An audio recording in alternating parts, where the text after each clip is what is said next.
Monsieur le délégué national, mesdames et messieurs, vous qui êtes dans cette salle et vous qui nous regardez de loin sur Internet via Facebook ou via le logiciel, le webinaire Zoom, je vous souhaite la bienvenue. Je vous remercie de votre présence pour cette soirée qui est la dernière soirée culturelle du Musée de l'Ordre de la Libération de la saison. Nous reprendrons nos rencontres à partir du mois de septembre prochain. Et donc, je vous remercie de votre présence pour cette soirée qui est consacrée à un Français, libre, Pierre de Chevigné, dont la biographie vient de paraître aux éditions Taillandier et dont l'auteur est à côté de moi, Guillaume Piketty, que je vais vous présenter très rapidement. Un mot sur Pierre de Chevigné. Donc, le titre de cet ouvrage, c'est Français libre, Français, libre, Pierre de Chevigné. Pierre de Chevigné est un des 1038 compagnons de la Libération. C'est aussi une des raisons pour lesquelles Guillaume Piketty, ce soir, nous fait l'honneur de présenter cet ouvrage.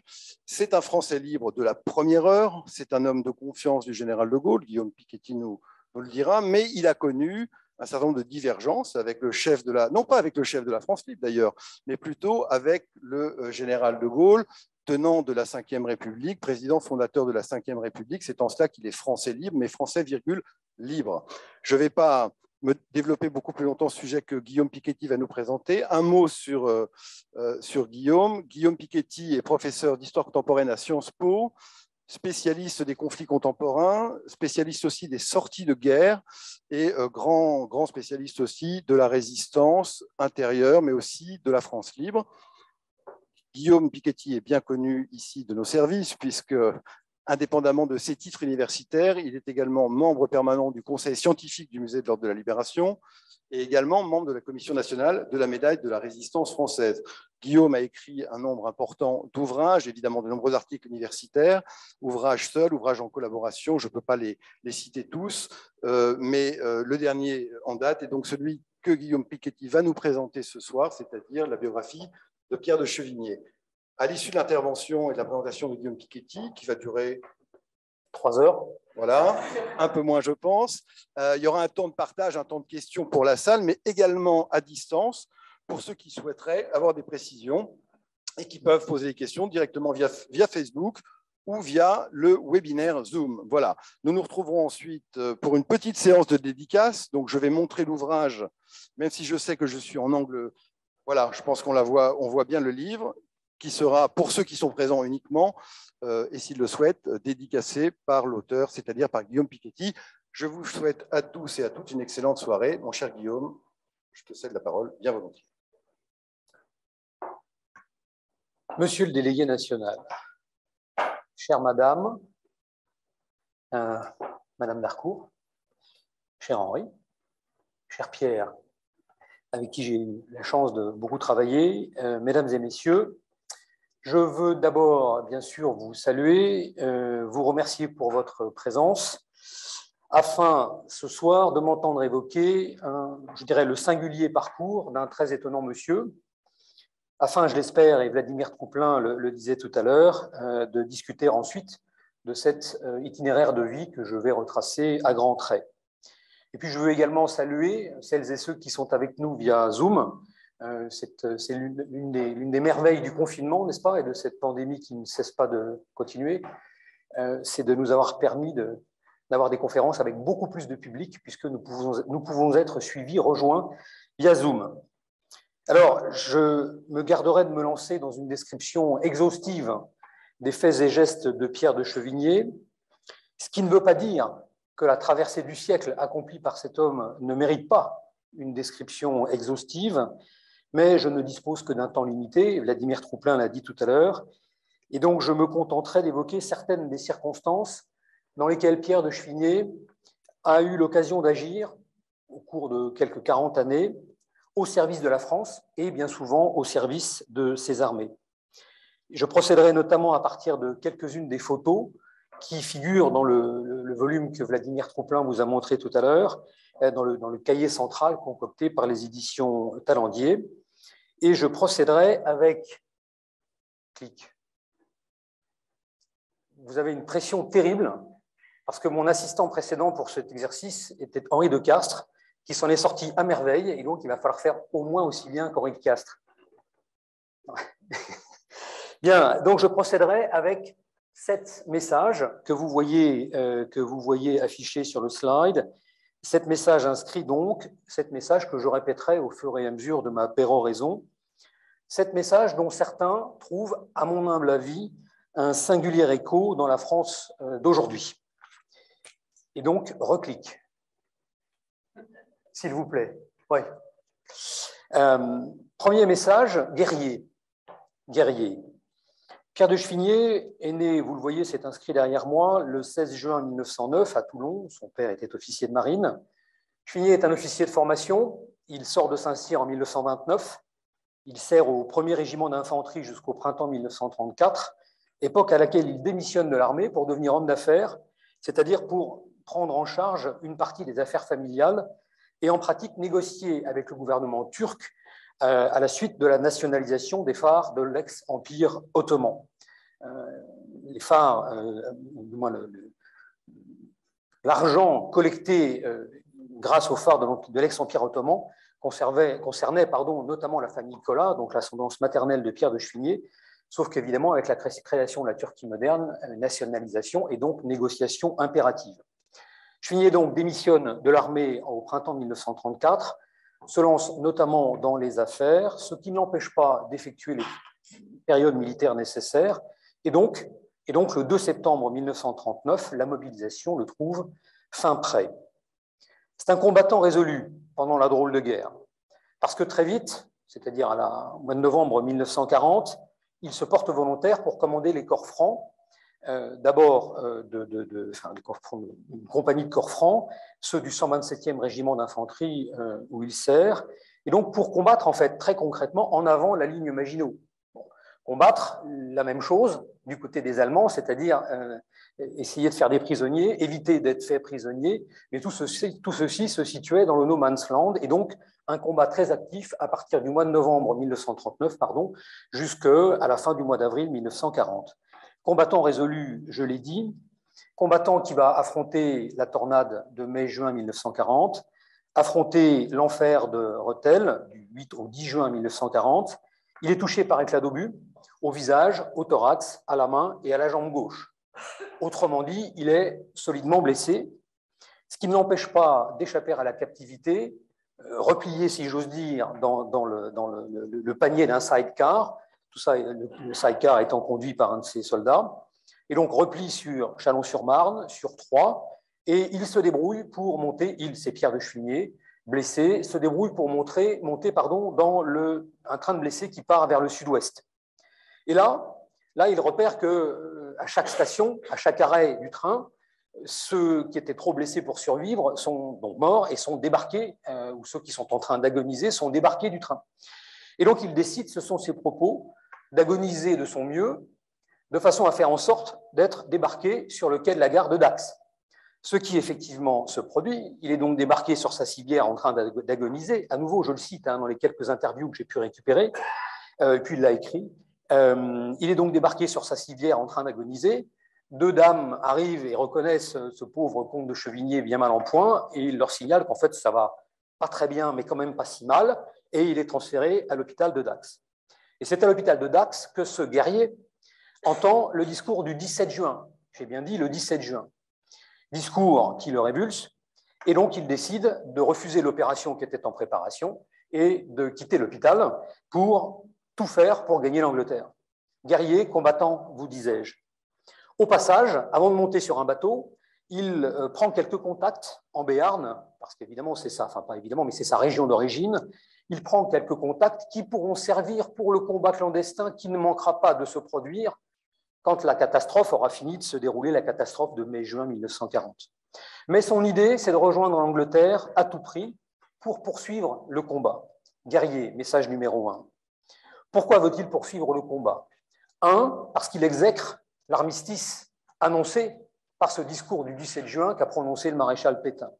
À ses yeux, et je le cite, on se bat ou on est esclave. Fin de citation. Deuxième idée, deuxième raison, l'occupation à venir l'occupation partielle à venir lui est absolument insupportable. Troisième idée essentielle, et nous la verrons courir au fil de ma conférence, cet homme est un républicain farouche. C'est un républicain farouche, c'est donc un défenseur non moins farouche de la liberté. Il juge le nazisme intolérable, il a lu Mein Kampf dès 1934, et donc, en bon républicain tenant de la liberté, il faut poursuivre le combat. Et puis, au bout du bout, et il l'a plusieurs fois expliqué, écrit, dit dans des interviews, se pose à ses yeux la question de l'honneur. Et je le cite à nouveau, « On ne se rend pas, on ne baisse pas les bras ». Fin de citation. Et donc, il faut partir pour l'Angleterre, pour poursuivre le combat. Mais pour lui, partir pour l'Angleterre, cela veut dire, pour ce jeune veuf, son épouse est décédée en mars 1939, un peu plus d'un an avant, cela veut dire pour ce jeune veuf laisser derrière lui ses 2 filles, Gisèle et Solange, qui nous fait l'honneur d'être avec nous ce soir. Alors, il ne les laisse pas toutes seules, il les laisse à la garde de ses parents et de leur nounou, mais néanmoins, ça veut dire quitter le territoire métropolitain pour s'éloigner donc pour une durée indéterminée de ses 2 filles. Alors, je ne peux pas parler pendant des heures, donc je vous passe quelques détails. Il se débrouille, il force un peu le destin, n'est-ce pas? Il se débrouille pour monter sur un paquebot polonais réquisitionné par les Britanniques au moment de l'invasion de la Pologne, le Sobieski. Le 21, le Sobieski appareille de Saint-Jean-de-Luz. Le 23, le bateau est à Plymouth, en Angleterre.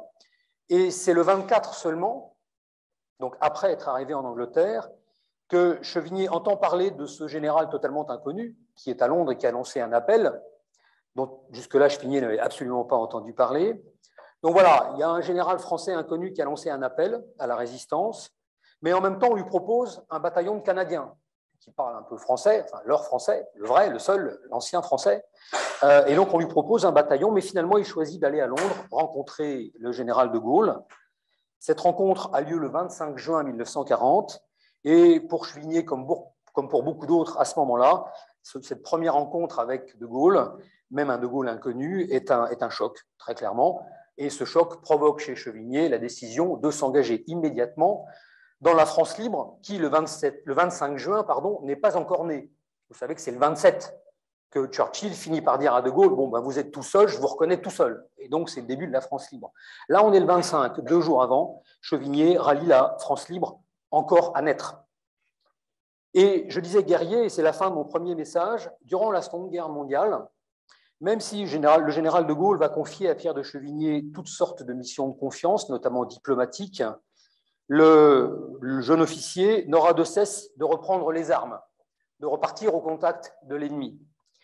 Par exemple, en mars-avril 1942, il va momentanément, il est à Londres, il attend un visa pour les États-Unis, j'y reviendrai, il s'ennuie profondément, il va rejoindre momentanément les Combined Operations de Lord Louis Mountbatten et va participer à l'opération Myrmidon, des Combined Operations, sur l'embouchure de l'Adour à Bayonne. L'idée, c'est de faire une opération commando sur les côtes bayonnaises, on va dire, près de Bayonne, mais aussi d'être au contact de l'ennemi parce que cela lui manque. Second exemple de cette volonté de combattre et de reprendre les armes autant que possible, le plan que Pierre de Chevigné va élaborer au cours de l'hiver 1944 avec son ami Diego Brosset, le général Brosset, le commandant à l'hiver 1944 de la première division française libre, ce général, compagnon de la libération, haut en couleur, que ces hommes avaient surnommé le centaure de Dieu, je parle de Brosset. Et donc, Chevigné négocie avec Brosset de prendre le commandement de l'infanterie divisionnaire, de l'infanterie de la première DFL. Ça n'aura pas lieu, mais vous voyez, il y a toujours cette idée de combattre. Le guerrier a besoin de reprendre les armes. Alors, ça n'a pas marché, ça n'a pas débouché parce que le général de Gaulle a très vite eu une très très grande confiance en Pierre de Chevigné. Et donc, je l'ai dit, il lui a confié des missions diplomatiques. Mais on a donc là un homme qui est un combattant à tout prix. Dès novembre 1939, les corps francs, évidemment en juin 1940 pour rejoindre l'Angleterre, et puis ensuite essayer de créer l'occasion qui lui permettra de combattre à nouveau. Dernier point de ce premier message, certains autres sont plus courts, je vous rassure.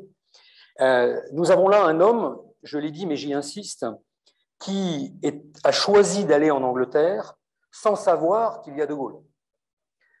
Qui a choisi d'aller en Angleterre parce qu'il a entendu Pétain, ce discours du 17 juin insupportable à ses yeux, mais sans savoir qu'il y a eu l'appel du 18 juin. Et ce choix, ce ralliement, enfin ce départ pour l'Angleterre, qui n'est pas encore un ralliement à la France libre, lui donne à Pierre de Chevigné la légitimité toute particulière des tout premiers, de ceux qui sont partis sans savoir. Une légitimité toute particulière et donc une liberté singulière sur laquelle je reviendrai de loin en loin. Et donc, clic, s'il vous plaît. Ben non, pas clic, si. Ça y est, merci. Et donc, deuxième message. Deuxième message, Free French. La photo que vous voyez derrière moi a été prise à Beyrouth à l'automne 1941. Vous voyez évidemment en tête le général Catroux. Juste derrière lui, j'ai bien dit juste derrière lui, donc à l'aplomb de mon doigt, le colonel de Chevigné, il est monté en grade très vite, et derrière, le général de l'Armina. Il salue le drapeau libanais, c'est une prise d'armes, je l'ai dit, à Beyrouth, donc à l'automne 1941. Et donc nous avons un colonel de Chevigné, lieutenant-colonel de Chevigné, qui est, je dirais, le bras droit du général Catroux, délégué général et commandant en chef au Levant, et qui se tient en avant du général de l'Armina, en dépit de la différence de grade. Cela souligne l'importance du rôle tenu par Chevigné auprès de Catroux. Quelques éléments pour illustrer mon deuxième point, Free French, et pour vous expliquer rapidement ce qui s'est passé entre le ralliement de juin 1940 et cette photo prise à l'automne 1941. Je l'ai dit, Chevigné est un Français libre de la toute première heure. C'est donc un homme qui participe au début de la France libre, des débuts qui ne sont que improvisation, qui ne sont que bricolage. Exemple, Chevigné, je vous l'ai dit tout à l'heure, appartient par sa mère à une famille qui a eu beaucoup à faire avec les phares de l'Empire ottoman. Et donc, dans le cadre des négociations qu'il a conduites dans la seconde moitié des années 30, il a un peu parcouru ces territoires, notamment du Liban et de Syrie, donc les territoires levantins sous mandat français, si bien qu'à la fin d'août 1940, il conçoit l'idée de provoquer le ralliement de ces territoires de Syrie et de Liban, de provoquer le ralliement à la France libre.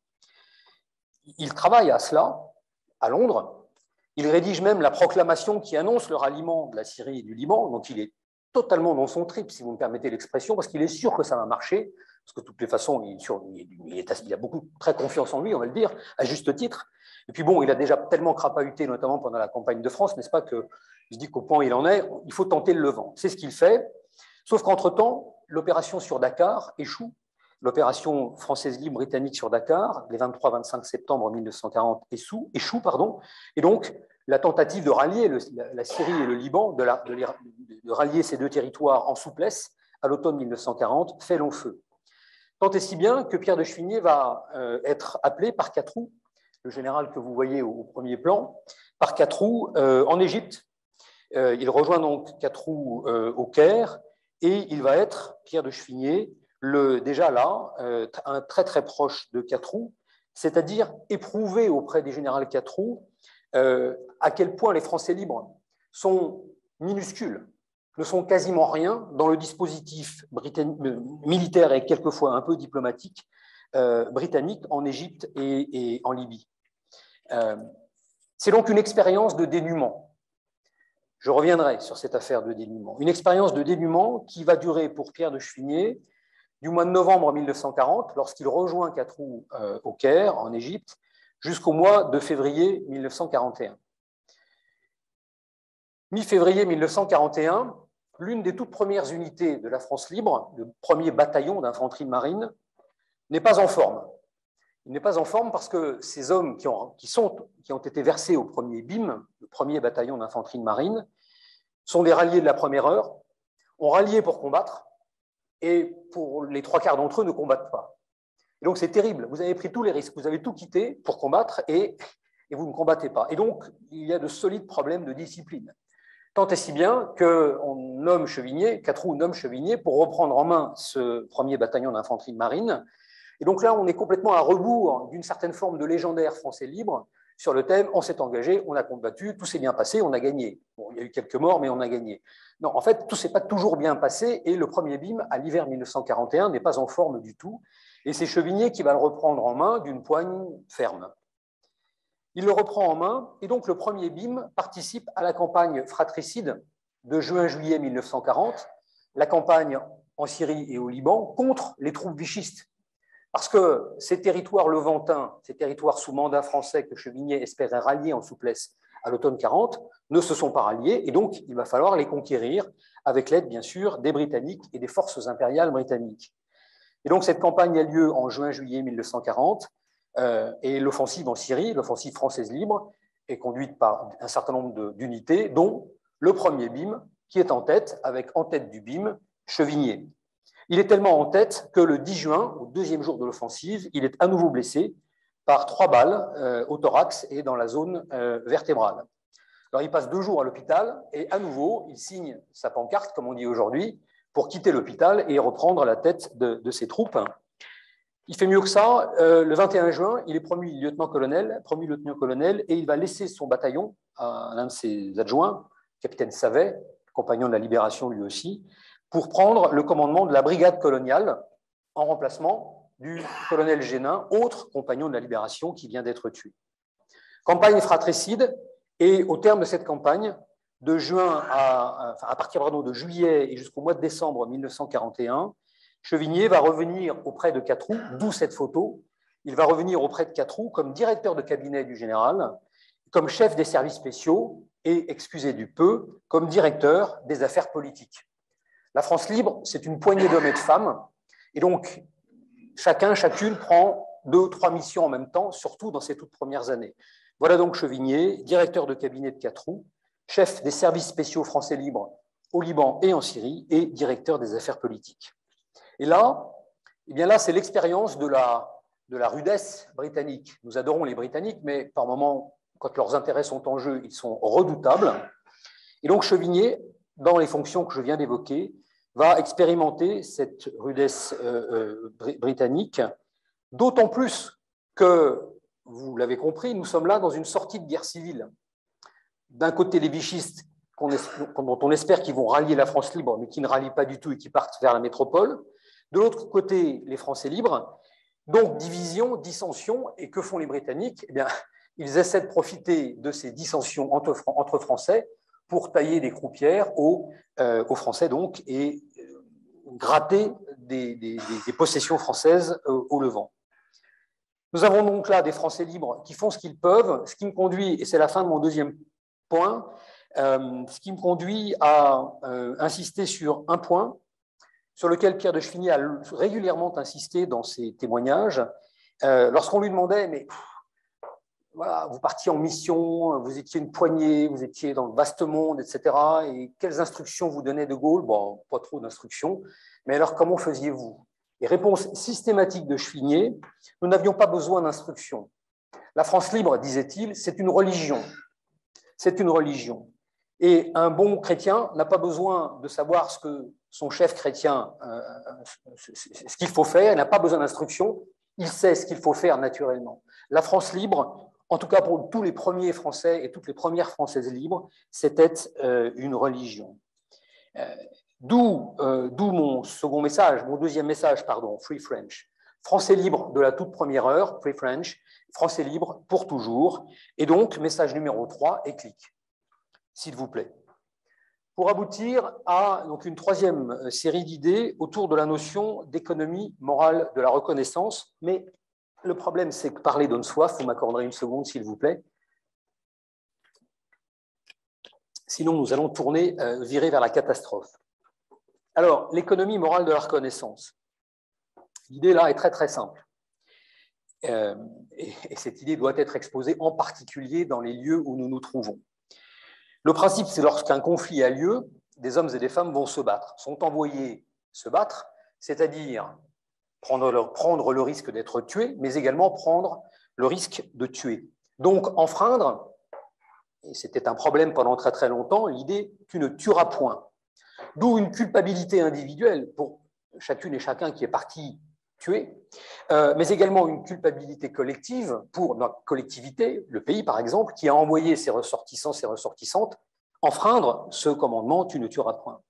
Et donc à la fin du conflit, la nécessité d'enclencher un processus, je dirais, d'expiation de la part de celles et ceux qui ont tué, un processus pour certains de recherche du pardon, mais aussi un processus de réparation du préjudice.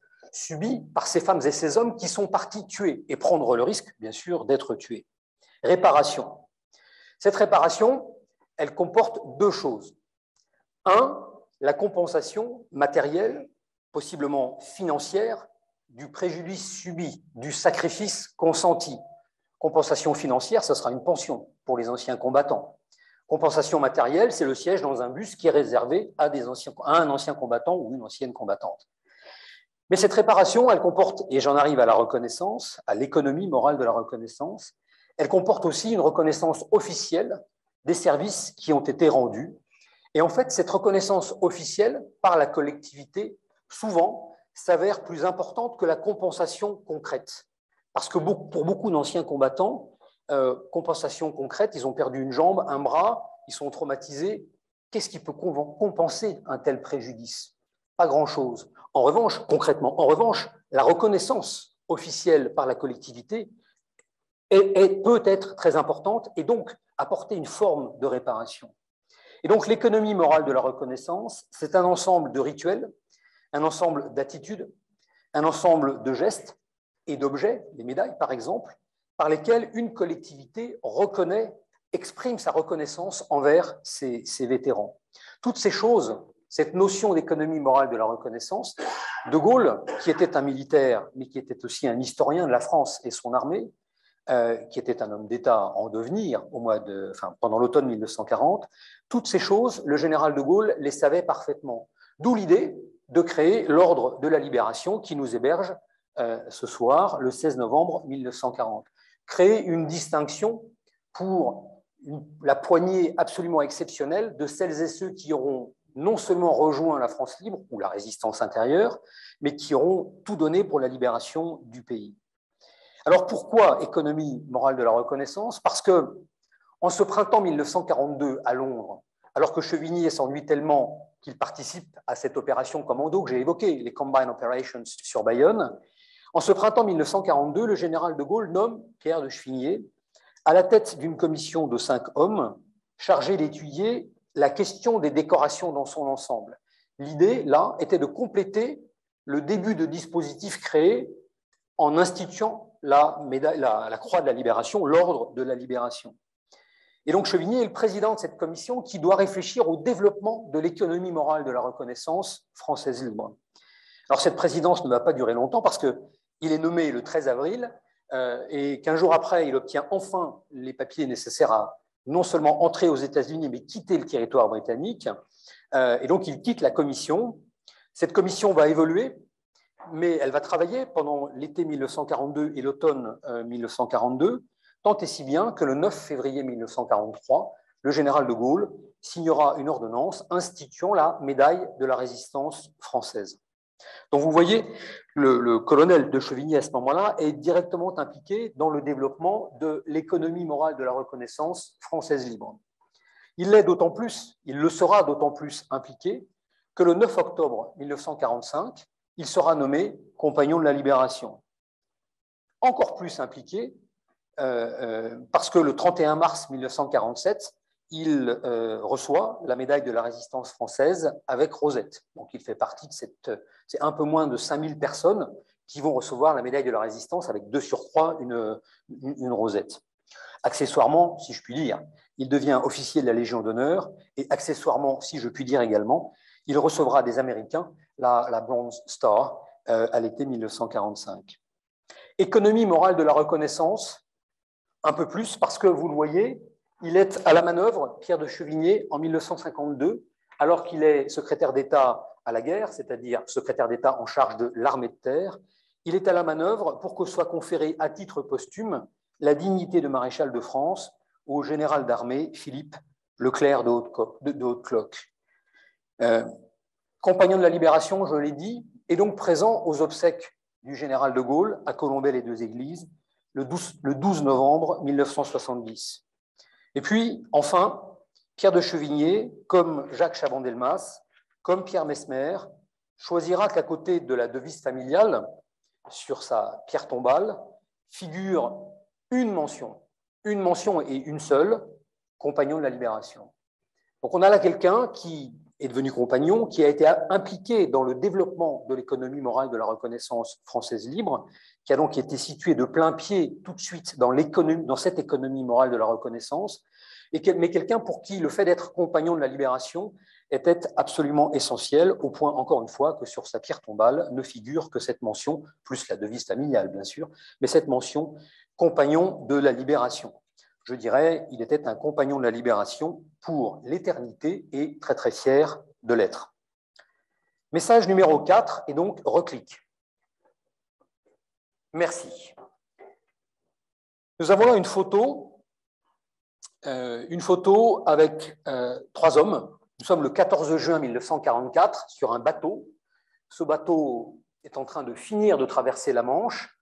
Nous avons Geoffroy Chaudron de Courcelles, nous avons au milieu Pierre de Chevigné et nous avons à droite pour vous François Coulet. Nous avons 3 hommes qui sont totalement concentrés sur quelque chose, sur un spectacle. Et ce spectacle, quel est-il? Eh bien, il est constitué par les côtes de France qui commencent à se dessiner au loin. Ils sont sur le torpilleur La Combattante, avec le général de Gaulle, ce 14 juin 1944 en toute fin de matinée, et ce que je crois être de l'émotion que nous voyons sur ces 3 visages, une sorte d'expectative comme ça, de tension vers ce qu'ils voient, eh bien, est provoquée par la vision des côtes de France. Ils sont dans le même état, si vous me permettez l'expression, qu'un Gabriel Brunet de Sérigné, qui l'a décrit dans son journal, qu'un Christian Girard, aide de camp du général Leclerc, qu'il a également décrit dans son journal, ou encore un Pierre Bourdan, qu'il a écrit dans son livre « Carnet de retour avec la division Leclerc ». Le fait de retrouver la terre de France, pour certains d'entre eux, les a tellement émus qu'ils en ont pleuré, qu'ils se sont allongés dans le sable, qu'ils se sont agenouillés. Enfin bref, ça a été pour un certain nombre de ces Françaises et Français libres quelque chose d'absolument essentiel. C'est une excellente illustration, je crois, de l'intérêt de l'histoire des sensibilités et de l'histoire des émotions pour qui s'intéresse à la France libre et à la résistance. 14 juin 1944, émotion pour ces 3 hommes, et en particulier pour les 2 qui sont là, Chevigné et Coulet. Pourquoi? Parce que ce 14 juin, De Gaulle s'est embarqué vers la France avec 16 personnes, la garde rapprochée. Il passe le 14 juin toute la journée avec les 16 en Normandie. C'est le discours de Bayeux, par exemple. Il va saluer Montgomery. Mais l'important, c'est que le 14 au soir, il était arrivé avec 16, il ne repart qu'avec 14 personnes. Il en laisse 2, plus ou moins clandés. Ces 2, ce sont Chevigné, le militaire, et Coulet, le civil. Ces 2 hommes ont pour mission, c'est ce que leur dira De Gaulle, d'entrer dans les villages et les petites villes successivement libérées, d'y entrer alors que les Allemands viennent tout juste de partir, mais surtout avant les Alliés, et de prendre en main les villages et les villes tout juste libérées, de les prendre en main et de faire surgir des catacombes les cadres de la résistance qui ont été choisis par le gouvernement provisoire de la République française à Alger. L'idée, c'est de prendre la situation en main, au nez et à la barbe des Alliés. Chevigné est en charge de la partie militaire. Il est délégué militaire du gouvernement provisoire pour les zones du territoire métropolitain successivement libérées. Et donc, très très vite, il va mettre en place ce qui est désigné dans les archives françaises par l'expression le cirque Chevigné. Donc, une trentaine de personnes, avec Chevigné, comme d'habitude, en tête, quelques jeeps, 2 ou 3 camions, et on fonce de village en ville. Alors, ça peut être Rennes, hein, ça peut être une ville d'une certaine importance quand même. On fonce avec l'idée, encore une fois, de saisir les commandes avant que les Alliés ne puissent le faire. Et cette mission, Chevigné et son cirque, cette trentaine de dingues avec lui, ils vont l'accomplir jusqu'à Nancy. Vous voyez, donc c'est une traversée du nord de la France, tambour battant, avec un certain rythme, qui va être une traversée, je dirais, à la fois extraordinaire, parce que c'est la libération, mais en même temps, par moments, c'est juste là, vous le voyez, c'est mon titre, douce amère. Pourquoi? Parce que les relations, en fait, n'ont pas toujours été faciles au fil de cet été 1944, à la fois avec les Françaises et les Français, qui sortent éreintés, épuisés de 5 années de guerre et surtout d'occupation, mais aussi des relations pas très faciles avec certains cadres de la résistance intérieure. Dans le chapitre de ce livre qui traite de ces questions, j'ai mis en exergue une citation rédigée par différents personnages de la France libre, mais suggérée par la résistance intérieure. Et cette citation dit, je vous la donne, « Le seul remède consisterait à mettre fin le plus tôt possible à une mission, c'est la mission Chevigné, qui paraît être remplie à l'encontre de l'intérêt général. » Fin de citation. En d'autres termes, avec les résistants de l'intérieur, les relations ne sont pas toujours très simples. Qu'est-ce que nous avons là? Nous avons une concurrence de légitimité. Légitimité française libre, ces gens qui sont partis très tôt et qui ont combattu sur beaucoup de champs de bataille dans le monde, et légitimité de la résistance intérieure, dont certains membres se sont levés très tôt, ont survécu tant bien que mal à l'occupation, et donc concurrence de légitimité, pas tellement pour l'été 1944, mais pour prendre les rênes, évidemment, après la fin de la libération. Tout ça n'empêche pas Chevigné, son cirque et l'ensemble de celles et ceux qu'il rencontre, photo s'il vous plaît, donc clic, merci, ne les empêche pas de vivre l'apothéose parisienne. Ce que vous voyez, et qui est illisible, je pense, mais d'abord parce que c'est la prose, c'est le manuscrit gaulien, donc ce n'est pas très facile à lire, mais ce sont les ordres donnés le 25 août 1944 à 13h45, donnés par le général de Gaulle au colonel de Chevigné.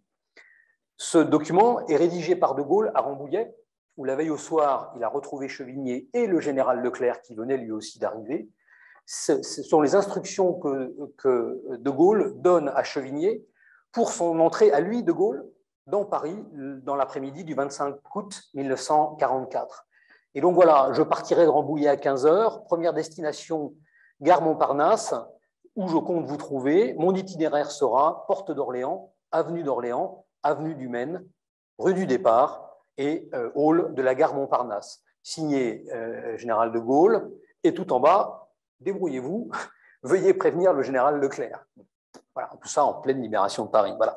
Et donc, Chevigné est aux avant-postes, puisqu'en fait, il est le go-between, il est l'intermédiaire entre de Gaulle et Leclerc pour cette journée du 25 août 1944, et il va, nous reverrons une photo tout à l'heure, il participera à l'apothéose, il sera là au moment du discours du général de Gaulle à l'hôtel de ville de Paris, le 25 août au soir, et à l'apothéose sur les Champs-Élysées, le 26 août dans l'après-midi. J'ai aussi écrit, alors si vous pouvez revenir en arrière, s'il vous plaît. J'ai écrit « Sortie de guerre, mi-figue, mi-raisin ». Nous pourrons y revenir dans les questions, mais là, je n'ai vraiment pas le temps. Pourquoi? Parce que ces résistants de l'intérieur, et peut-être plus encore ces Français libres, qui imaginaient être accueillis comme des libérateurs, comme des triomphateurs, après tout ce qu'ils avaient accompli, ont rapidement déchanté dans cette France juste après la libération, 1945, 46, 47. Ils ont déchanté parce que toutes les réformes qu'ils espéraient voir naître ne sont pas nées aussi rapidement, parce que certaines vieilles habitudes d'avant-guerre revenaient un peu trop vite à leur goût. Mais ça a été une sortie de guerre mi-figue, mi-raisin également parce que pour un certain nombre d'entre eux, très très jeunes, il a fallu trouver un deuxième souffle. Dans le cas de Chevigné, c'est très simple. Il a 35 ans. Juste après la libération, il a 35 ans. Vous avez 35 ans, vous avez fait tout ça. Qu'est-ce que vous allez faire pendant toutes les années qu'il reste à accomplir en ce bas monde? C'est terrible de trouver suffisamment d'objets d'intérêt, de causes à défendre, alors que vous avez déjà accompli, vécu, expérimenté tout ça, et qu'à 35 ans, il vous reste, notamment pour lui, un temps infini à faire en ce bas monde. Donc, sortie de guerre mi-figue, mi-raisin, qui me conduit à vous citer de Gaulle. De Gaulle qui, en 1969, a dit à Jean Marin, qui était à Londres dès l'été 1940, de Gaulle a dit à Jean Marin, c'est Marin qui le rapporte, et je le cite, « La France libre, finalement, c'est ce que nous aurons fait de mieux. » Fin de citation. Si de Gaulle dit ça à Jean Marin en 1969, on peut faire le pari que pour un certain nombre de Françaises et Français libres dès 1945, ben oui, c'est fait, quoi. Je l'ai fait, mais qu'est-ce que je vais accomplir maintenant? Mi-figue, mi-raisin. Message numéro 5, et donc, je ne sais pas si on va faire, oui, peut-être on va faire, oui, un clic encore, s'il vous plaît. Enfin, 2, oui, voilà. Toc, merci. Un message numéro 5, alors qu'il faut arriver à décrypter donc, du déclassement national à la construction européenne en passant par une décolonisation douloureuse.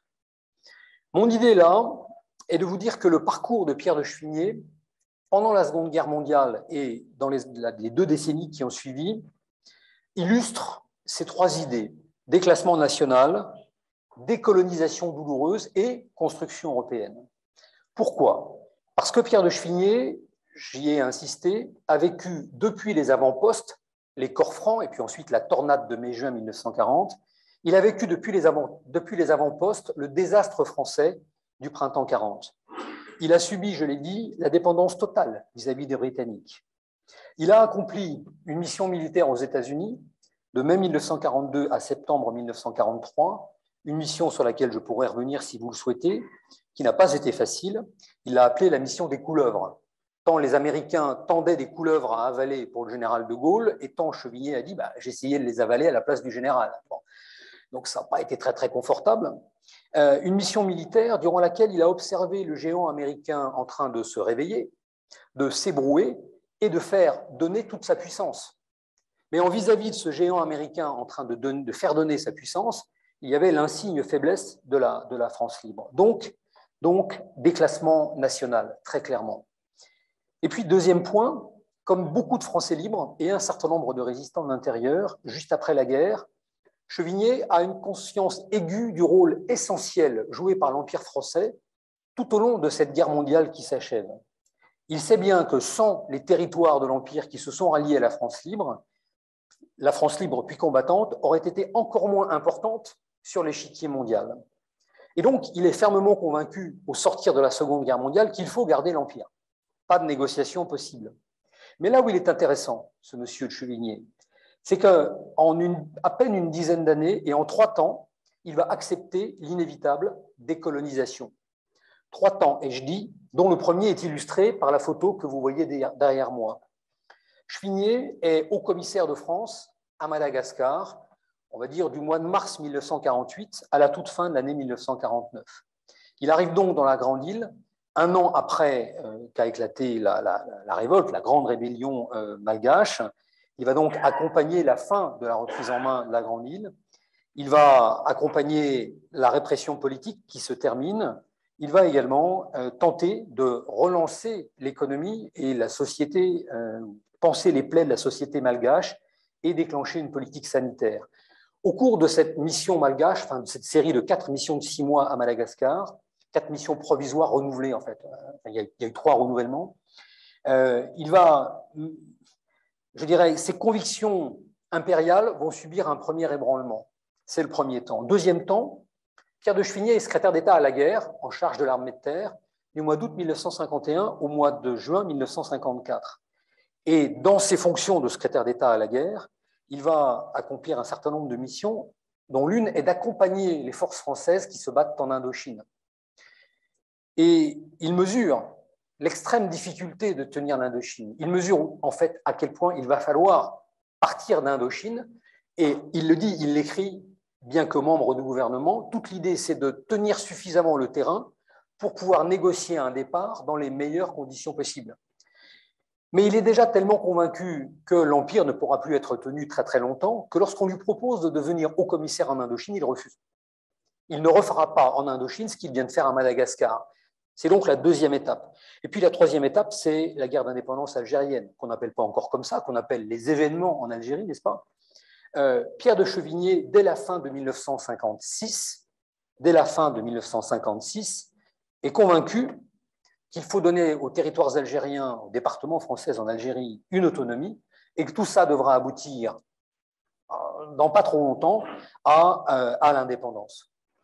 Et donc, vous voyez, en un peu moins d'une dizaine d'années, en 3 temps, Madagascar, l'Indochine et les territoires algériens, passage de « il faut tenir l'Empire à tout prix » à « il faut décoloniser, il faut partir dans les meilleures ou les moins mauvaises conditions possibles ». Et c'est donc le troisième point de ce 5e message. Quel est l'antidote à ce départ des possessions impériales? Eh bien, l'antidote, aux yeux de Pierre de Chevigné, c'est la construction européenne. Pour lui, c'est la solution. Et c'est la solution dès la déclaration Schuman du printemps 1950, déclaration qui aboutira à la création de la CECA. Jusqu'à la fin de sa vie, Chevigné sera un Européen absolument convaincu.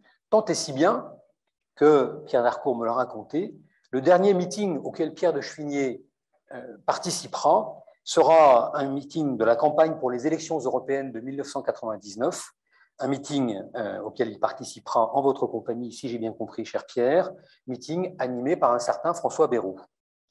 Donc, la construction européenne. Clic, s'il vous plaît. Et donc là, 6e message, nous sommes presque au bout.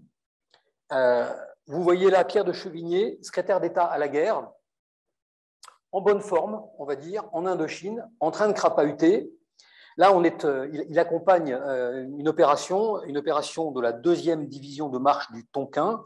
On est donc dans la région d'Ai Luong, au Tonkin. Nous sommes le 28 octobre 1952.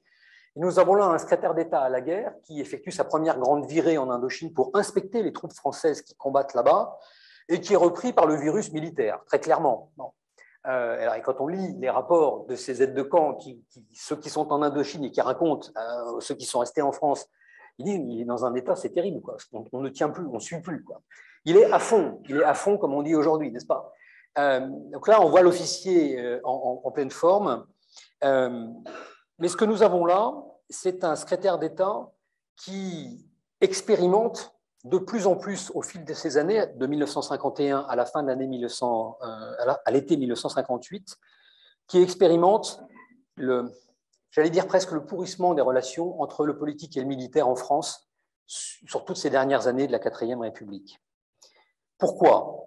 Parce que, je l'ai dit, au Levant, en Syrie et au Liban en 1941, à Washington, cette mission des couleuvres que j'ai évoquée, à Alger, l'Alger de la fin de la Seconde Guerre mondiale, au fil de la libération ensuite, il a mesuré l'affaiblissement de la France, ce déclassement national que j'évoquais tout à l'heure.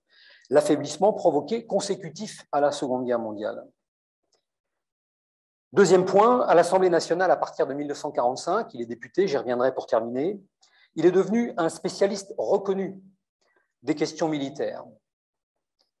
Comme secrétaire d'État à la guerre, nous le voyons là en train de crapahuter, mais il n'a pas fait que crapahuter, il a accompagné la lente, difficile, douloureuse remontée en puissance de l'appareil militaire français dans le cadre de la très jeune OTAN, dont nous parlons tellement actuellement, sous perfusion américaine, sous perfusion de matériel et d'argent américain, tout en faisant la guerre en Indochine. Et là, j'aimerais un autre clic, s'il vous plaît.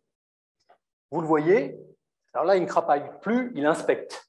Vous avez Pierre de Chevigné dans le command car à droite, à sa droite à lui, et donc à gauche pour nous, le général Blanc, qui est le chef d'état-major de l'armée de terre, le CEMAT de l'époque.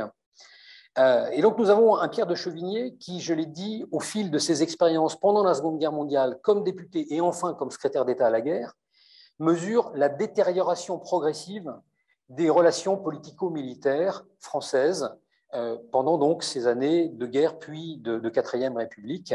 Une détérioration progressive avec une acmé durant la seconde quinzaine de mai 1958. Et Vladimir Trouplin insistait tout à l'heure sur la virgule français, virgule libre. Toute l'idée de cette virgule, dont je ne suis pas l'auteur, c'est Henri de Castres qui est l'auteur de la virgule de ce titre, toute l'idée de cette virgule, c'est de souligner la liberté d'esprit de Pierre de Chevigné, notamment vis-à-vis du général de Gaulle.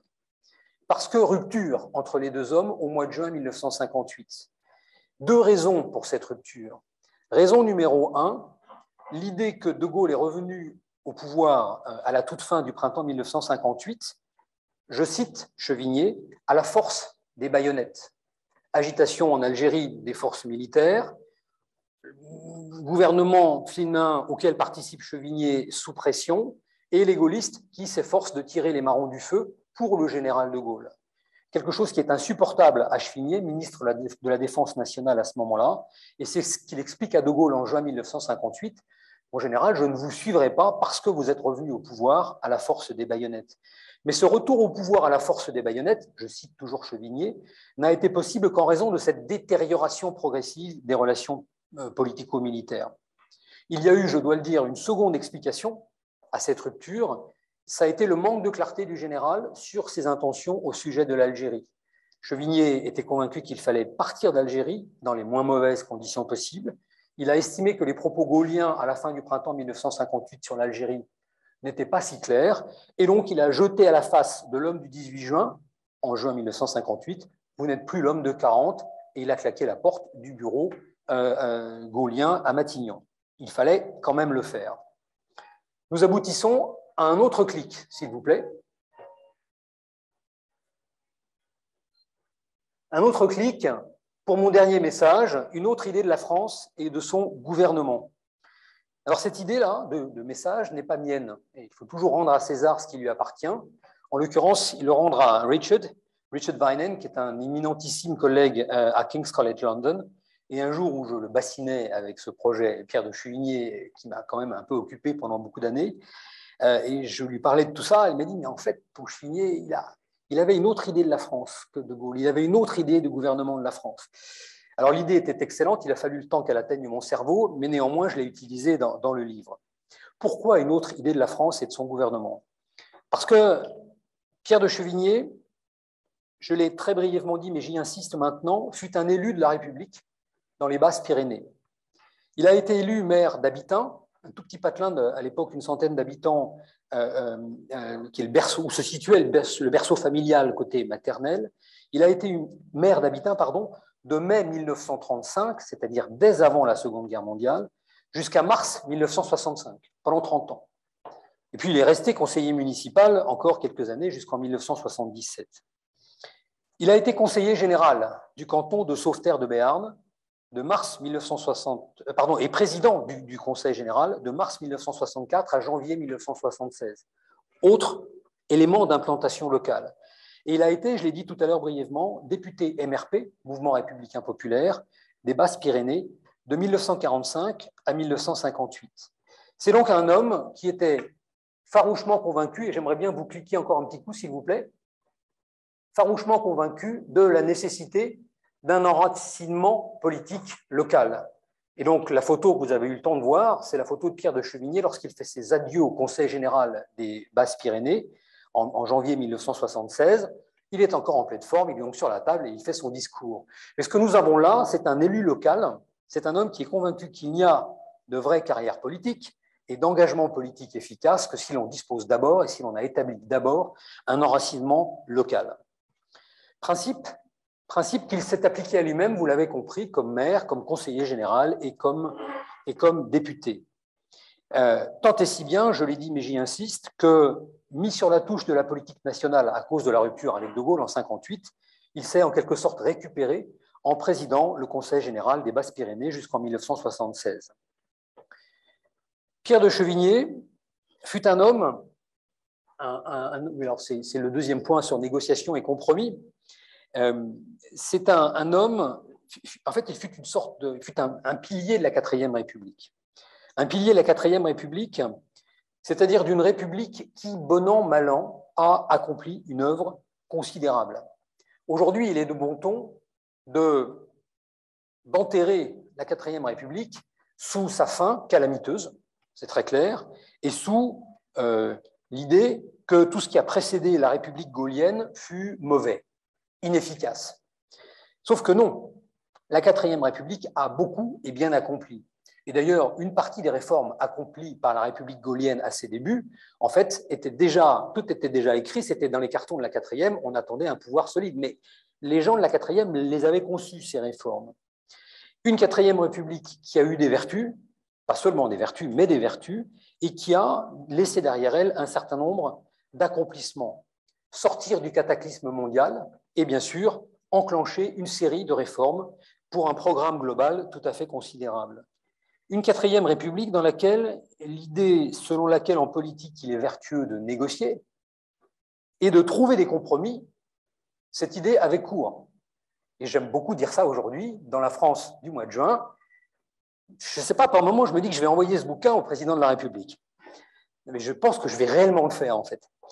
Bon, peu importe, je suis doute qu'il le lise, mais juste pour me faire plaisir, n'est-ce pas? D'où cette idée, donc, négociation et compromis. Il n'est de bonne politique que fondée sur les négociations et le compromis. Pierre de Chevigné, en député actif de la 4e République, était un homme fondamentalement partisan de l'existence d'un solide contre-pouvoir parlementaire. Alors, c'était un homme de décision, Pierre de Chevigné, donc un exécutif solide n'était pas pour lui déplaire. Mais néanmoins, il fallait à ses yeux un contre-pouvoir parlementaire. Et donc, il a été singulièrement agacé au fil des années 1960 par ce qu'il considérait, et là je le cite, comme un système de courtisanerie, je finis la citation, consubstantiel à ce qu'il est aujourd'hui convenu de qualifier de monarchie républicaine.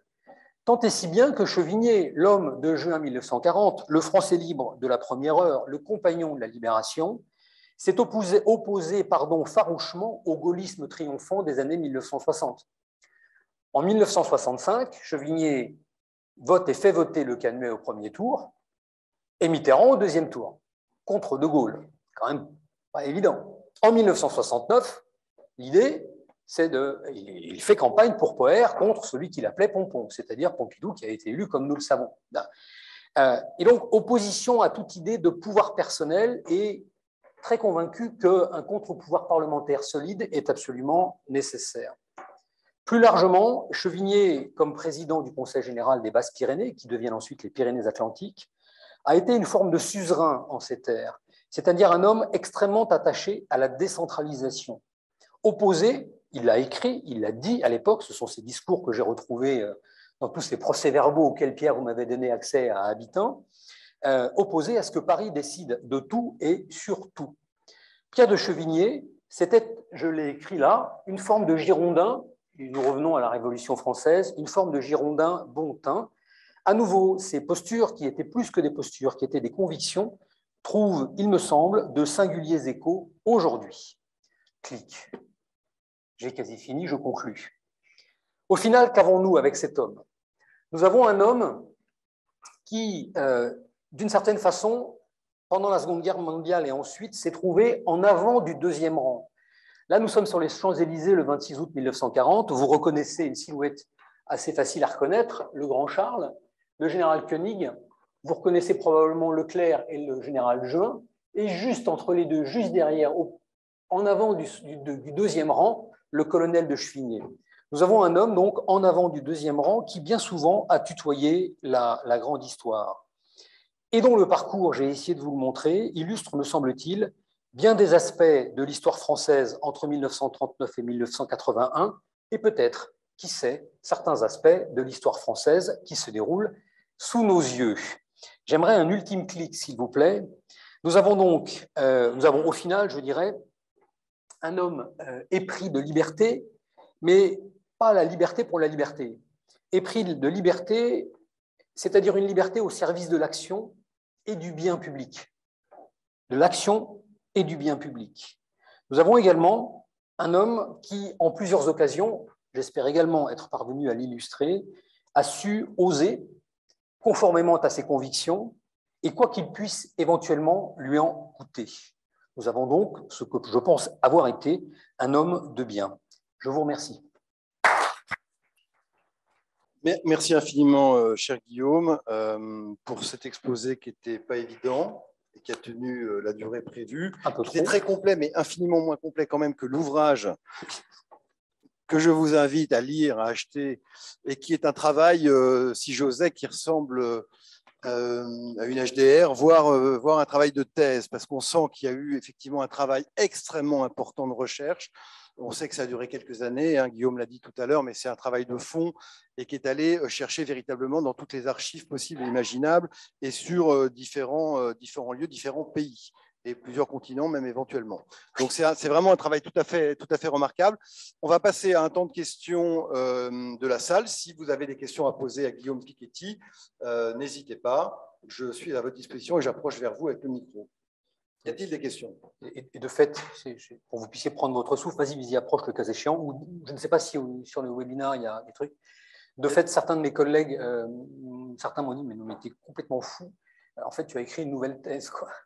Donc, ça a pris beaucoup de temps, cher Henri, mais finalement, voilà, il y a un peu de recherche et de documentation. Moi, j'ai une question à poser à Guillaume. Ça n'a pas été évoqué parce que ce n'est pas le plus important, mais il a eu un rôle aussi dans le ralliement des Antilles à la France libre, Pierre de Chevigné, d'ailleurs dans le cadre un peu de sa mission américaine. Est-ce qu'il est possible d'en dire deux mots de cette ça a été bref, mais ça a été assez important. Le ralliement des Antilles. Oui, enfin l'intervention de Chevigné, enfin, il est arrivé au bon moment, quoi. Alors là pour expliquer, il faut donc pour recadrer en termes de contexte. Je vous l'ai dit en mai 1942, les Antilles pour Chevigné, le ralliement Martinique, la Guadeloupe, c'est une sorte de revanche. C'est une revanche de Français libres ulcérés. Pourquoi? Parce qu'il arrive à Washington en mai 1942. Et pendant 6 mois, avec ses quelques collaborateurs, il rame pour essayer de trouver des interlocuteurs dans le système politico-militaire américain qui veuillent bien parler, leur parler à eux, Français libres. Et les Américains ne sont pas très désireux d'établir ce dialogue pour des raisons sur lesquelles on pourra revenir. Et puis intervient ce débarquement allié en Afrique du Nord du début du mois de novembre 1942. Et là, c'est absolument terrible pour les Français libres qui sont aux États-Unis, parce que dès lors qu'un pouvoir français alternatif est créé en Afrique du Nord, sous l'autorité de l'amiral Darlan puis du général Giraud, ce pouvoir darlaniste puis giraudiste surtout envoie des représentants aux États-Unis et tout d'un coup, en 15 jours, tout ce que les Français libres ont tenté d'obtenir en 7 mois pour ne quasiment pas l'obtenir est donné aux girodistes. Franchement énervant. Ça, c'était la plus grosse de toutes les couleuvres que Chevigné et ses collaborateurs ont dû avaler. Donc, en 15 jours, tout ce qu'ils avaient construit difficilement disparaît et un tapis rouge est déroulé devant les girodistes. Et là, vous devez vous dire, ce pauvre Piketty est complètement gâteux. On devrait être aux Antilles. Pourquoi est-il encore à Washington? Bien parce que ça énerve beaucoup les Français libres qui essaient de se rattraper. Et au mois de mars 1943, la Guyane envoie des signaux très très clairs selon lesquels ce territoire de l'Empire veut rallier la France libre, France combattante. Bon. Et donc Chevigné, qui est un petit peu énervé, qui n'a pas énormément de choses à faire aux États-Unis à ce moment-là, parce que les girodistes ont pignon sur rue, se dit, très bien, il va s'en occuper personnellement. Et donc il lance la manip, sauf que pas d'avion. Les Américains lui refusent l'avion qu'ils donnent en revanche aux girodistes. Et ce sont donc les girodistes qui récupèrent cette Guyane que Chevigné espérait récupérer pour le compte des Français combattants. Énième couleuvre. Tant et si bien que lorsque une opportunité se dessine concernant cette fois-ci les Antilles, alors là, Chevigné est au premier rang. Comme en outre, une fusion, une forme d'accord s'est dessinée au mois de juin 1943 entre girodistes et Français combattants, entre Giraud et De Gaulle, Chevigné va être au premier rang du ralliement. Ah, c'est moi. Au secours. Je voyais un truc terrible qui bougeait derrière, je me disais au secours. Que se passe-t-il? Il y a eu un clic et je ne sais pas quoi, des choses apparaissent. Chevigné va être au premier rang de ce ralliement des Antilles qu'il a opéré à la hussarde, c'est-à-dire à la française libre. C'est-à-dire, bon, allez, on tente le coup, on y va et on verra bien, adviendra ce qui adviendra. Bon. Au passage, il sauve une bonne partie de l'or de la Banque de France, qui était sur un important navire de la flotte française repliée aux Antilles.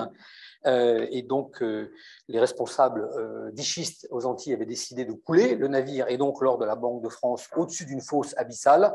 Et parmi les acquis de ce ralliement des Antilles opéré à la hussarde par le colonel d'infanterie coloniale Chevigné, il y a eu sauvé cette partie de l'or de la Banque de France. Enfin, ça s'est fait de justesse quand même, de justesse. Bon, comme d'habitude avec les Françaises et les Français libres, hein. On tente le coup et ça marche. Pardon. Merci beaucoup pour cette précision. Une question? Monsieur Piketty, bonsoir. Bonsoir. Vous deviez aller vite ce soir, donc vous nous avez daté la rupture entre M. de Chevigné et le général de Gaulle à 58. Mais au fond, vous nous avez aussi démontré qu'il avait une action politique locale avant-guerre, et puis tout de suite après-guerre, une action politique nationale, député et au sein du MRP. Donc, c'était pas un gaulliste d'après-guerre, ni un membre du RPF. Donc, les dissensions politiques ou les divergences politiques sont probablement apparues dès avant 58. Est-ce qu'elles sont apparues pendant la guerre? On sait que d'ores et déjà, pendant la guerre, il y avait évidemment des résistants, mais aussi des Français libres qui ne partageaient pas nécessairement la vision du général pour ce qui devait être mis en place comme régime politique après-guerre. Et qu'en est-il des relations qu'il a pu entretenir avec le général de Gaulle pendant la traversée du désert? Y a-t-il eu des relations? Y a-t-il eu entre eux des conversations autour du politique? Merci. Question essentielle que je vous remercie d'avoir posée. À l'été 1945, Pierre de Chevigné fait le choix du mouvement républicain populaire. Et il le fait en raison de ses convictions politiques, convictions, je dirais, de centre-droit, réformateur de centre-droit, mais également parce qu'à l'époque, le MRP est considéré comme la formation politique la plus proche du général de Gaulle. Donc les deux composantes jouent, principalement les convictions politiques, mais également quand même cette idée d'une forme de fidélité au parcours gaullien et au projet gaullien pendant la guerre et au sortir de la Seconde Guerre mondiale. 1947, création du RPF, et Chevigné hésite un tout petit peu. Et ça, c'est sensible lorsque l'on consulte le journal qu'il publiait à l'époque, qu'il possédait et publiait, qui s'appelle Le Pays, qui s'appelait Le Pays. Et c'est un journal qui, en 45, 46, 47, suit les faits et gestes gauliens, rend compte des faits et gestes et des discours gauliens, et aussi de celles et ceux qui suivent de Gaulle, ceux surtout à l'époque, en détail. Donc on voit bien qu'il y a une attention particulière portée sur ce que fait et ce que propose le général de Gaulle. Et il y a une rencontre, deux rencontres en l'occurrence, une au printemps 47 et une au début de l'automne 1947, entre de Gaulle et Chevigné. Au cours de l'une des deux, je ne sais plus laquelle, de Gaulle lui dit « Mais Chevigné, vous n'avez pas continué avec des bidots, vous n'avez pas continué avec ces gens-là. » De Gaulle quand même. Et pourtant, Chevigné continue au MRP parce que ses convictions politiques sont plus fortes que cet attachement à l'homme du 18 juin 1940. Et là, il est MRP et il restera MRP jusqu'au bout, en fait, jusqu'au bout, c'est-à-dire en 1980 encore, il dit qu'il faut tenir les idées de MRP contre une forme de vampirisation par la formation giscardienne de l'époque, si vous voulez. Il l'écrit, il le dit, il est un petit peu énervé sur la question, encore en 1981. Donc il a fait le choix, c'est le MRP. Et ça veut dire que pendant la traversée du désert, il n'y a quasiment pas de lien avec le général de Gaulle, sauf un échange rigolo en 1952, un échange que je trouve moins rigolo. Chevigné, secrétaire d'État à la guerre, donc armée de terre, reçoit une lettre du général qui existe dans les archives familiales, mais qui existe aussi dans les archives officielles, bien sûr, au cours de laquelle, pour faire simple, alors de Gaulle l'écrit d'une façon juste merveilleuse, parce qu'il avait une plume très clairement, dit à Chevigné, bon, écoutez, là, vos gens, là, veulent à tout prix me remettre dans la hiérarchie militaire, quoi. Et il lui explique ce que de Gaulle, ce qu'il est en fait en train d'écrire dans le premier volume des Mémoires de guerre, c'est-à-dire comme un homme que le destin jetait hors de toutes les séries, etc., etc. Et donc il réexplique à Chevigné, bon, écoutez, faites cesser cette plaisanterie, je suis hors de toutes les séries, je ne suis plus général, je suis ailleurs. Bon. Donc il y a cet échange, Chevigné obtempère, évidemment, ancien français libre, il n'y a pas de problème. Il demande au général de lui dédicacer les volumes des Mémoires de guerre, mais rien de plus. Rien de plus. Le vrai contact, qui est très orageux, c'est au mois de juin, début du mois de juin 1958, lorsque de Gaulle fait venir à Matignon, de Gaulle, président du Conseil de la 4e, fait venir Chevigné à Matignon, Chevigné qui était jusqu'à il y a quelques jours ministre de la Défense. Il dit à Chevigné, bon, les différends n'empêchent pas, enfin, lui dit, vous continuez avec moi, quoi. Et là, Chevigné lui répond non, baïonnette, non, Algérie. Part en claquant la porte, et m'a-t-on raconté, mais ce récit, j'ai eu beaucoup de récits, donc ça a l'air d'être totalement vrai parce que ça se recoupe très très bien, atteint la cour de Matignon, est rattrapé par un huissier, le général veut vous voir, demi-tour, il remonte, et le général lui aurait dit, Chevigné, les différends n'empêchent pas l'affection, lui donne l'accolade, et c'était fini. Voilà. Donc, oui, une forme de fidélité à l'homme du 18 juin, mais un MRT pur et dur, profondément convaincu, jusqu'à la fin, avec l'Europe au centre. On a une question qui nous vient d'Internet, alors une question qu'on a un peu évoquée, mais sur laquelle on peut peut-être revenir. Quel était précisément l'objectif de la mission Chevigné aux États-Unis? Donc ça, on en a un petit peu parlé, en particulier comment elle pouvait s'articuler dans le cadre des liens Churchill-Roosevelt. Voilà. Alors, d'abord, le principe de la mission. Le principe de la mission est assez simple.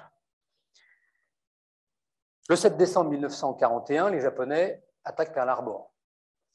Ne réussissent pas tout ce qu'ils souhaitent, mais néanmoins provoquent l'entrée en guerre des États-Unis. Et dans la foulée, dans les 4 ou 5 jours suivants, de Gaulle décide de nommer cette mission, de créer cette mission militaire française libre aux États-Unis. et de nommer Chevigné. De Gaulle réagissait très très vite aux évolutions de la situation, nous le savons évidemment. Et l'objectif de cette mission, c'est de négocier de la fourniture de matériel à la France libre, France combattante, par les États-Unis, de faire de la propagande en faveur de la France libre aux États-Unis, donc de provoquer, si possible, des recrutements ou des ralliements par des Français émigrés qui sont aux États-Unis, mais qui rallient la France libre, puis la France combattante. Bref, de faire exister au plan militaire, dans le cadre de la grande alliance des démocraties, cette France combattante, toute petite, je l'ai dit tout à l'heure. Et de la faire exister, cette France combattante, alors qu'est en train de se créer le duo qui a été évoqué dans la question posée, le duo entre la Grande-Bretagne et les États-Unis, le duo entre Churchill et Roosevelt. Et nous savons tous un moment de bascule entre la Grande-Bretagne et les États-Unis. Dans les 2 premières années de la guerre, c'est Churchill qui impose plutôt ses vues, et ensuite, ce sont bien évidemment les États-Unis, par la bouche de Roosevelt puis Truman, qui imposent tout ce qu'ils veulent, parce que ce sont eux la très très grande puissance, avec évidemment le géant soviétique. Donc l'idée, c'est recruter, faire de la propagande, trouver du matériel, essayer de récupérer de l'argent, des dons, n'est-ce pas, pour la France combattante, et exister tant bien que mal. Après, c'est une mission très compliquée. C'est une mission très compliquée parce que Chevigné représente un De Gaulle qui, vis-à-vis des États-Unis en particulier, est absolument intraitable. Et là, une anecdote. Une anecdote d'une scène qui s'est déroulée au mois de juillet 1942 à Londres, donc chez Churchill. On est donc en juillet 1942.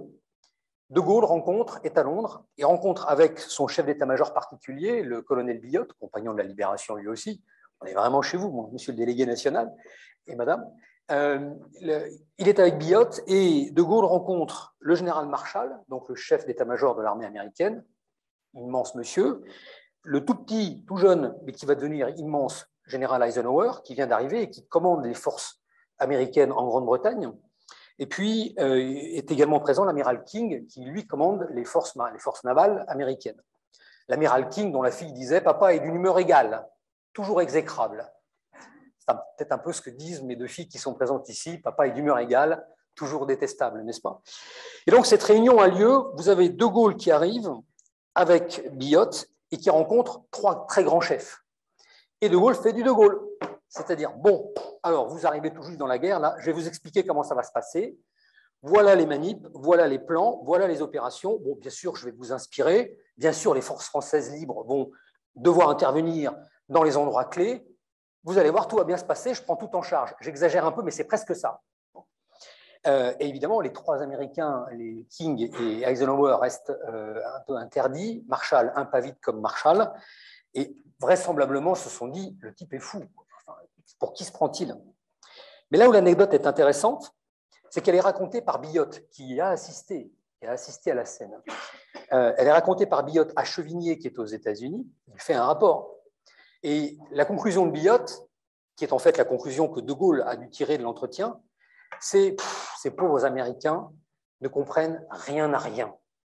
Et pire, les pauvres souffrent, je cite, d'un complexe d'infériorité. » Donc De Gaulle sort de cette réunion convaincu que total cata. Bon. Et ça veut dire concrètement que le dialogue était un petit peu difficile. Voilà. Et que donc il n'a pas été possible de s'insérer, de créer un coin dans le duo qui a plutôt bien fonctionné malgré tout entre Churchill et Roosevelt. Mais c'est terrible parce qu'il suffit d'appuyer sur le bouton et après je repars pour 10 minutes. Quoi. Je pourrais parler des heures, bien sûr. Bien, y a-t-il d'autres questions? Pas d'autres questions? Alors je voudrais qu'on remercie chaleureusement Guillaume.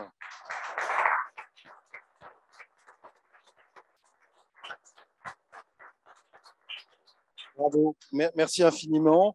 Donc, nous allons rendre l'antenne pour ceux qui nous suivent à distance et pour ceux qui sont là, vous allez pouvoir discuter librement avec Guillaume Piketty et vous faire dédicacer, si vous le souhaitez, français, virgule, libre, Pierre de Chevigné, voilà, qui vient de paraître. Absolument, vous avez raison, mon général. Nous reprendrons les soirées culturelles le 23 septembre, si je ne dis pas de bêtises, pour une soirée qui est consacrée à l'exposition temporaire qui se tient depuis une semaine, ici même, au Musée de l'Ordre de la Libération, intitulée « Les agents secrets du général ». Les compagnons de la Libération dans la lutte clandestine 1940-1944. Et cette soirée aura lieu en présence des commissaires de l'exposition.